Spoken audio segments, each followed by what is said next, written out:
Hello, my name is Israel Harridman. Now this is the first of a series of talk on the topic of Gematria. Gematria is a numerical system which is applied to the Hebrew text of the Bible, and it is an approach which is used to get a deeper and better understanding of the meaning of the Bible.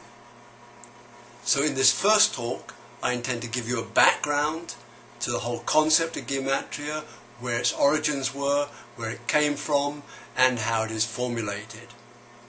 And then in the second and sequential talks we'll go into greater depth of the actual application of Gematria in the Bible. Some of you who are itching to get going might want to jump to the second talk, but I seriously recommend that this background talk should be viewed originally at least to get an understanding about where this is all coming from. So the purpose of these talks is to bring you to a closer understanding of God. It's really for skeptics, agnostics, atheists, firm believers, and to show that the Hebrew text in the Old Testament of the Bible is a source of knowledge of such brilliance and cohesive order that it's far beyond the capability of the human mind.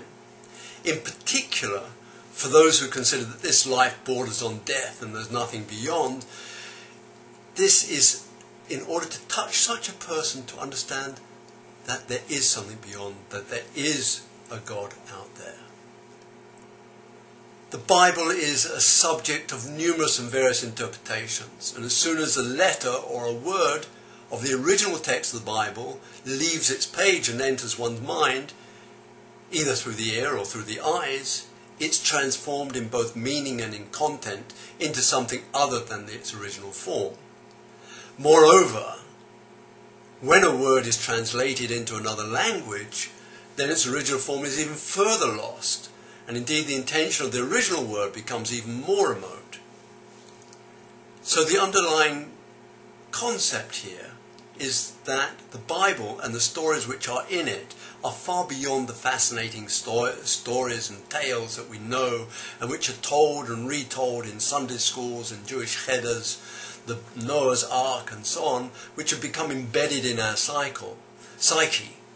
It's far beyond the underlying philosophies that evolve from these stories and are given by rabbis and priests and clergymen in our synagogues and churches to create dictates of social mores, morals and right behavior. The Hebrew text in the Bible is a series of letters which are combined to generate words, and these in turn lead to phrases and sentences. And in accord with the theory of Gematria, a number is assigned to each letter. And then when these are combined to form words and sentences, these can be summed up together to form a numerical value. And these can be related to other words, phrases and sentences in other parts of the Bible. And if we analyze these numerical values, then their relationship to other words, sentences, phrases and so on will give us a deeper understanding and connectivity of the text. Moreover, once we've translated a set of words into numerical values, we can relate them one to another to other parts of the Bible. And then we can get an even deeper understanding of these words. The point here is that digits are immutable. They can be added, subtracted, multiplied, squared, divided, but they are immutable. 1 and 1 is 2, not 2.5, not 3, nor 4. There are no half-truths. And therefore this process of analysis through Gematria is objective. It's not influenced by subjective interpretation, such as is often done in liturgical explanations. So in reading the Bible, one is in fact reading numerical combinations expressed in words, which in turn represent images that are sequenced into stories, statements, laws. And we'll see this later in the text. In many respects, it's like a computer. A computer is based on dual digits of 0 and 1, on, off, yes, no.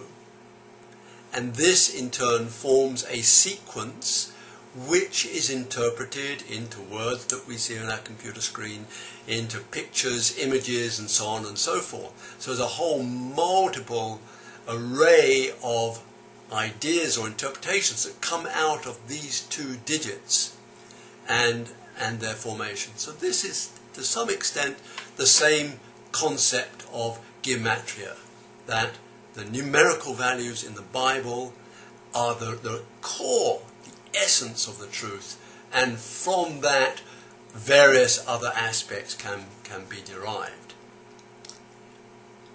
So the purpose here is to demonstrate truth, because knowledge without truth is death. It's not to manipulate numbers to persuade or convince a preordained theory or to produce a pre-desired result, but to show consistency of numerical sequences that correspond to an overall theme in the Bible. That is, the act of creation, the process of change, the evolution and destruction, and the most important indicators for mankind to find his path and to propagate truth from generation to generation, ultimately to reach the next world.